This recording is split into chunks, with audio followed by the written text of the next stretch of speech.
Hi there and welcome back. Today I'm going to be talking about inclusive practices and focusing on reading fluency in particular. So midway through my doctorate, I remember sitting in my supervision feeling utterly lost. What had once seemed like a clear 5-step process had turned into a long, gloomy tunnel.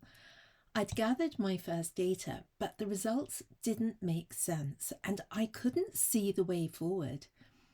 As I sat there trying to make sense of it all, I realised that what I was seeing didn't fit the usual pattern.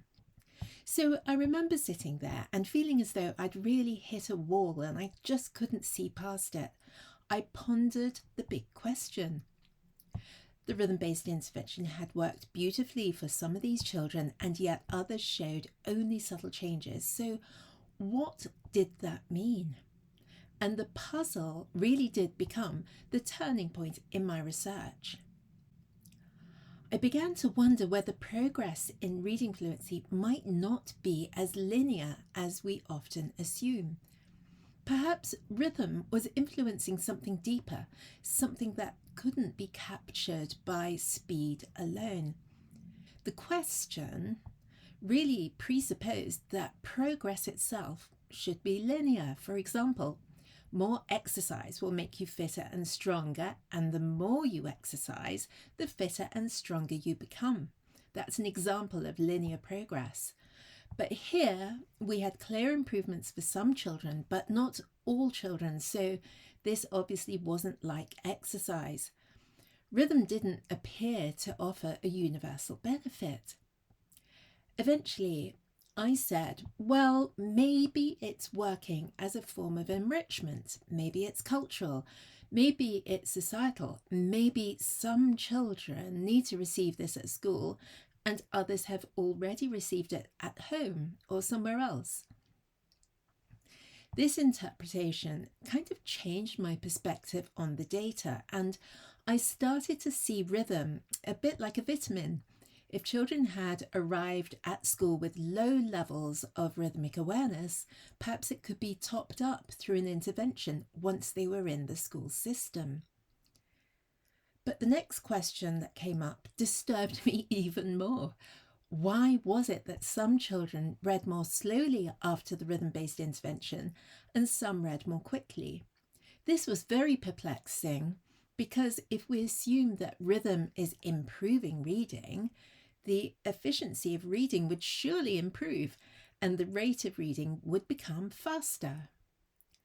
This was happening in the weakest readers, but the sort of stronger readers with good decoding but low comprehension scores usually slowed down.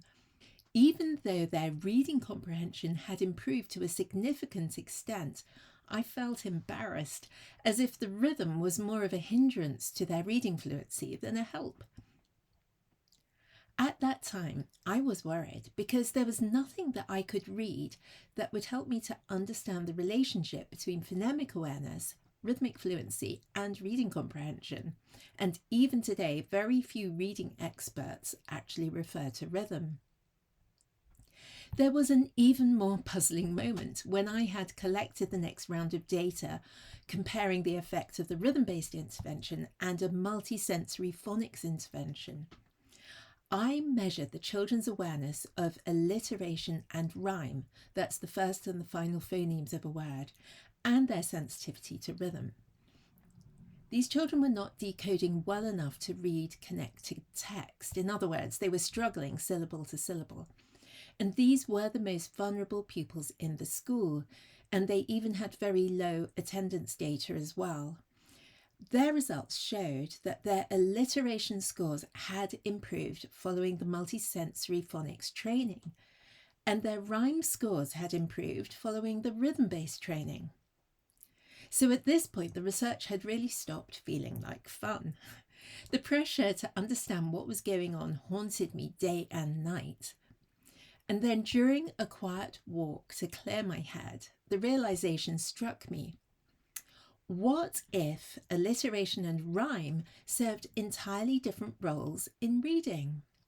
Suddenly, the phonological data were not just about the position of the sounds at the opposite ends of the words.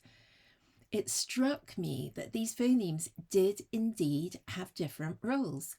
The ends of words, the suffixes, provided essential information about syntax, whereas the beginning of a word was usually going to support word retrieval from the lexicon. This was the moment that I realised rhythm might work at the interface between syntax and meaning to bring immediate focus to fluent reading. I took my audio clips of children's reading aloud to a qualitative analysis class for doctoral students. We all listened. Everyone agreed that something had changed, but what? The children's voices were more resonant and more relaxed. They were flowing more smoothly, but were not faster. Everyone agreed that the change had been audible and very pronounced, but they were struggling to articulate exactly what that change entailed. So this class inspired me to create a way to measure reading fluency. It was as if a light had finally switched on. So the Reading Fluency Tracking tool has been through many iterations, and I've used my discussions with specialist reading teachers to develop it over the years. It has been used in schools since 2014, and if you'd like to see exactly how it works, I would love to share it with you. It's actually a real game changer because it pins down exactly what changes in a child's reading when they start to read fluently. You see, when children can't read fluently, confidently, or with enjoyment, they can't fully access the curriculum, and that becomes a subtle form of exclusion. The Rhythm for Reading Fluency Tracker supports schools in providing inclusive, high-quality approaches that support every learner. It's simple to use, and yet it's powerful in its impact, and it gives teachers, mentors, and parents a shared language for talking about fluency. If you'd like a free copy of the tracker and to join me for a short training on how to use it, you can hop onto the webinar. It's already helping schools transform reading fluency and the way they track that, and I'd love for you to experience the difference it can make as well. Bye for now.